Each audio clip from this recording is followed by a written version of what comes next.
Olá! Hoje a gente vai mergulhar num conceito que meio que vira de cabeça para baixo muito do que se pensa sobre gramática, o funcionalismo linguístico. Mas, afinal de contas, o que é isso? Para começar, vamos pensar um pouco nessa pergunta. Quando alguém se corrige ou corrige outra pessoa, o foco está na regra gramatical ou no que se queria dizer na intenção?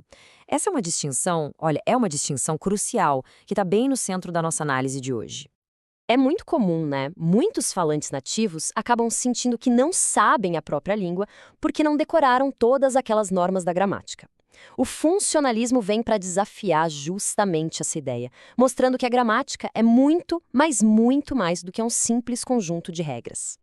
Para a gente entender o que torna o funcionalismo uma ideia tão revolucionária, a gente precisa primeiro dar uma olhadinha no que veio antes. Vamos chamar essa fase de a língua em uma bolha. E aqui a gente vê um contraste gigantesco. As teorias anteriores, como o estruturalismo e o gerativismo, enxergavam a língua como um sistema fechado, quase matemático, sabe? O foco era todo nas estruturas internas, como se a língua existisse num vácuo, isolada de tudo. O funcionalismo, por outro lado, veio e estourou essa bolha, trazendo foco para a comunicação de verdade, para o mundo real. E é exatamente aqui que a história toda muda de figura. A função, ou seja, o propósito comunicativo de cada fala, passa a ser a peça central do quebra-cabeça. O funcionalismo não é que ele ignora a estrutura, não é isso. Pelo contrário, ele pergunta por que essa estrutura existe? E a resposta é sempre a mesma: para comunicar algo. A teoria busca entender como as formas que a gente usa no dia a dia são moldadas pelas nossas necessidades em diferentes situações. Essa citação aqui da Maria Helena de Moura Neves ilustra essa ideia central com perfeição.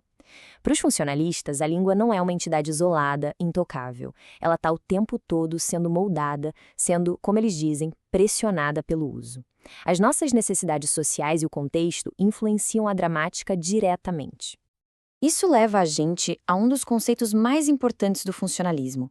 O foco sai daquele conhecimento abstrato do código, das regras, e vai para a habilidade de usar esse código de forma eficaz no mundo real.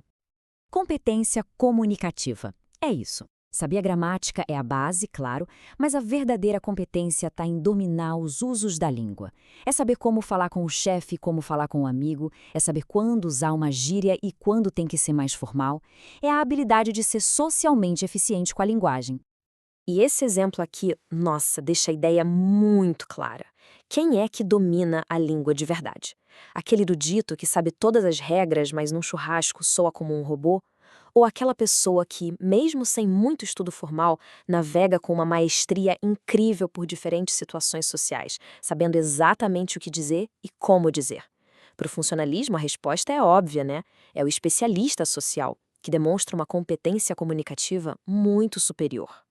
Mas o funcionalismo não é uma teoria parada no tempo, não. Ele mesmo passou por uma evolução, foi expandindo seu alcance para conseguir explicar cada vez mais sobre como a linguagem realmente funciona na prática. A teoria evoluiu. O primeiro modelo, a chamada gramática funcional, ou GF, analisava de baixo para cima, das palavras até chegar na oração. Já o modelo mais recente, a gramática discursivo-funcional, a GDF, inverte essa lógica. Ela parte de cima para baixo, começando com a intenção do falante, para entender como o discurso todo é construído. E com isso, a unidade de análise muda da oração para o que se chama de ato discursivo. E por que essa mudança toda foi necessária?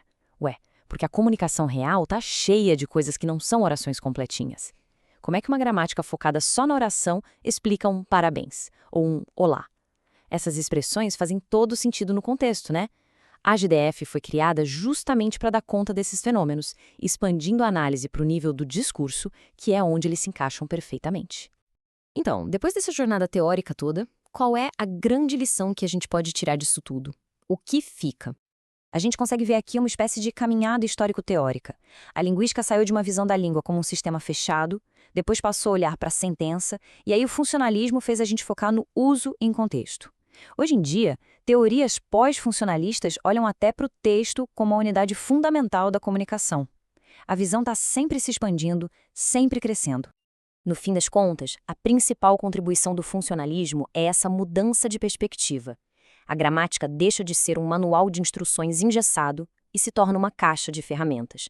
Uma caixa que nós, os falantes, adaptamos e modificamos o tempo todo para construir significados e para nos conectarmos uns com os outros. E para fechar, fique essa provocação. Quando a gente adota uma visão funcionalista, a nossa avaliação muda completamente. O foco não é mais no certo ou no errado de forma absoluta, mas sim na eficácia da comunicação. A pessoa conseguiu passar a mensagem dela? A interação funcionou? Essa é a pergunta que realmente importa.